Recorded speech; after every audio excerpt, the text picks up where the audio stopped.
with the big black slanted eyes that are about 4 feet tall. All right, those, let's just call them the Greys because pretty much everyone knows them as Greys. But there's another creature which people and abductees talk about that they see on board the ships, and these are tall beings, and they assume different forms. Sometimes they can appear as reptilian, other times they can appear as insectoid, other times they can appear as Nordic. In other words, in my opinion, they're shapeshifters. Now, why would I say that? What backs it up? There's a scripture, once again, from our spiritual handbook, which says that basically fallen angels can appear as angels of light if they so choose. Okay. They can appear as angels of light if they so choose. That's a shapeshifter, but it shapeshifts. It can appear as whatever it wants to appear. Insectoid, reptilian. Who knows what the thing really looks like? In my opinion, it's probably a reptilian. Apparently there was some sort of a confrontation, there was some sort of a war between these beings, sides were drawn up, and we're kind of like, we're almost like cannon fodder in a way. It's unseen war, which is happening in another dimension all around us that we don't see.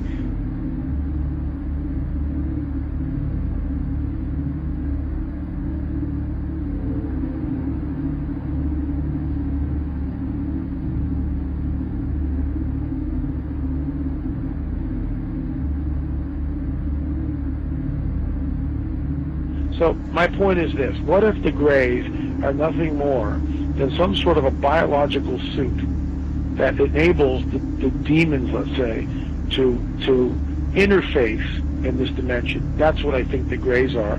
That's why they're expendable. Me thinking, I wonder if there's some sort of like a biological clone or some sort of a, you know, a body, if you will, that these demons can interface, inhabit, and then, of course, move about in this three-dimensional time-space continuum.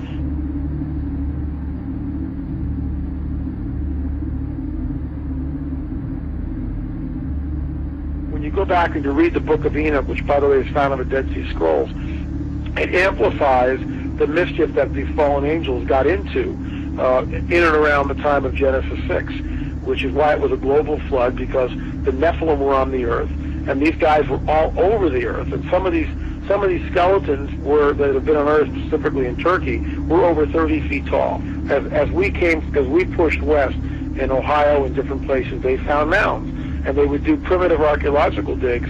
And this is documented. I'm not making this stuff up. They found skeletons, oftentimes, that reached over 9 feet in length, with 6 fingers, 6 toes, and red hair. Now, one of the great mysteries of the West is what happened to these giants. There was nearly 60 skeletons brought out of this cave, but today they're nowhere to be found.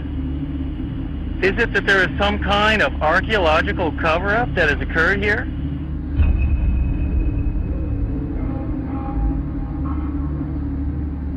The main point is that that term is used of angels, fallen angels, and the offspring of those fallen angels with human women has produced a hybrid called a Nephilim. In the Hebrew, the term means the fallen ones. Also, the term is gigantes, which doesn't mean giants, it means earthborn. There was a gene pool problem on the planet Earth. Is that where the Bible then says that Noah was perfect? He wasn't perfect as his generations. Verse 9, he was perfect in his generations. The word DNA. Perfect is tamim, meaning physical defects. You know, when you see something like that, it's overwhelming. It will change your worldview. And is that the coming great deception that ancient manuscripts warn us of? Here's a prophecy from 2,000 years ago, that what is coming on the earth will be so bizarre that even the elect would be deceived if that were possible. An object videotaped by many and seen by thousands over several nights in the Arizona sky in 1997. Major sighting here. This virtual reality is much bigger than we are currently decoding, because the part of the virtual reality that we decode is visible light, which is so tiny it's ridiculous.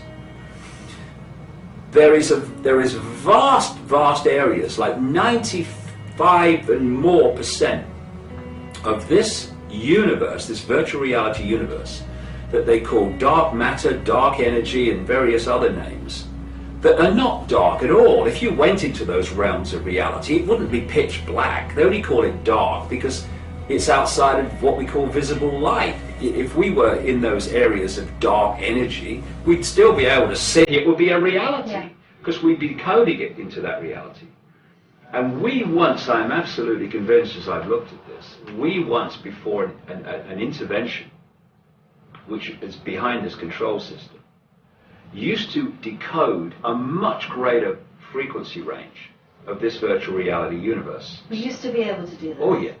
But before the Atlantean times. Well, before I would suggest this reptilian intervention came, and I'll tell you what I feel.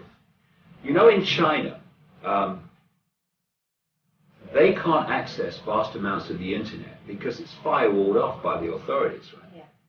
Now, it's the reality that we're experiencing, and people talk about dimensions and densities, and all that stuff. But what decides the range of frequency that we decode into a apparent world is not the world itself. It's the receiver decoder, right? Yeah. It's us that decide, and the body computer system that decides how wide the frequency range of our reality is. And if you mess with it, mess with the body computer genetically, and you look at all these ancient texts and legends all over the world about the manipulation of the human form and the fall of man. The fall of man, right? Or the fall of humanity. Politically correct, you see. The fall of humanity. And look at the Bible. What's the symbolic, I would say more than symbolic, perpetrator of the fall of man? The serpent. The serpent is the oldest form by far of any worship. It's been tracked back 70,000 years so far.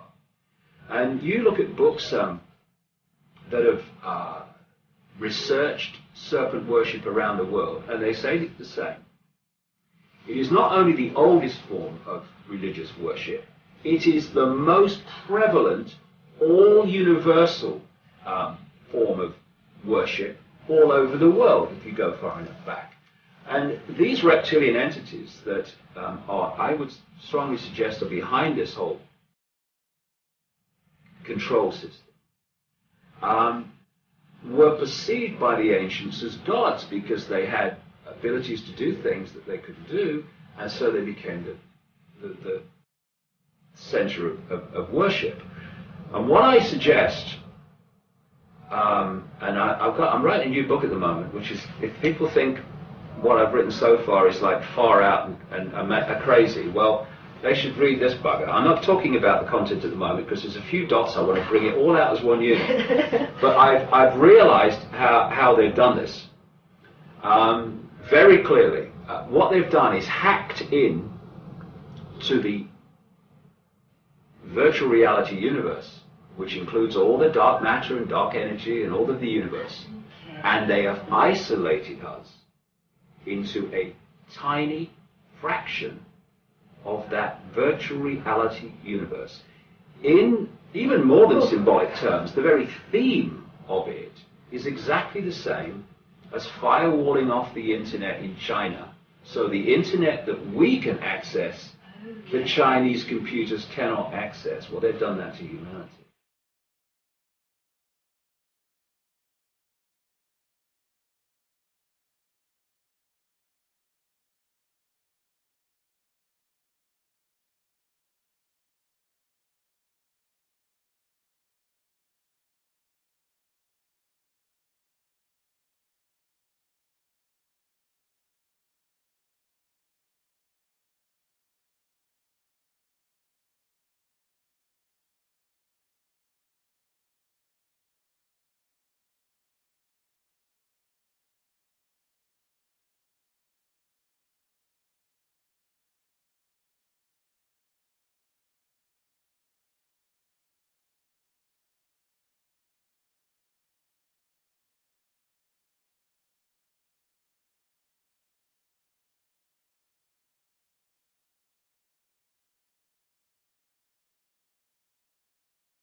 Carl Sagan, who was kind of a mainstream man in so many ways, he wrote this book, The Dragons of Eden, about the reptilian connection to humanity and human genetics. And he says in there, was the effect to understand the human's reptilian characteristics is to understand so much about human behavior.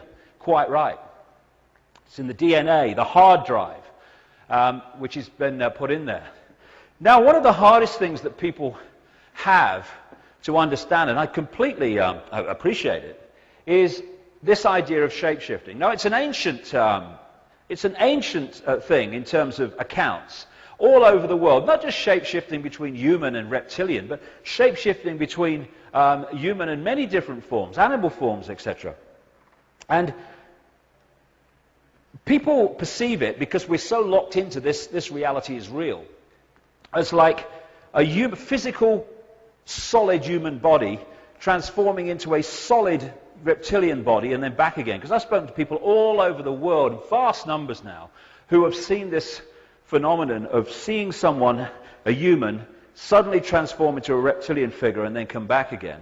And the ancient accounts talk about the same thing. And people think, hey, it's impossible, mate. How can a body change into another body? I mean, the person would die, wouldn't they? Well, that's not what's happening. As we talked about in the first half, the only place that the physical reptilian form and the physical human form exist is in here, when their energetic form is decoded into a holographic, apparently physical form.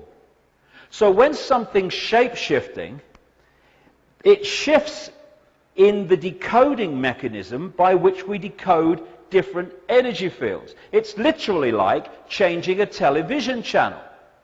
You've got the human field, which is obscuring the reptilian field, because they hide behind the human field, so we don't know what the hell's going on. And if I'm observing the human field, that's the prime field that I'm decoding, I will see a human. But if this becomes the prime field, suddenly, for whatever reason, I'm now decoding the reptilian field, the reptilian energy field. What is happening in my decoding system in my mind is I'm seeing a human physical form, reptilian physical form, human physical. Did you see that? The bloke's just changed into a bloody lizard. So it's in the decoding that shapeshifting takes place, because there is no physical form out there. It's in here. That's where it all goes on. And this movement of energy fields is where we get confused, and it's where the decoding mechanism makes us think that very strange things are going on.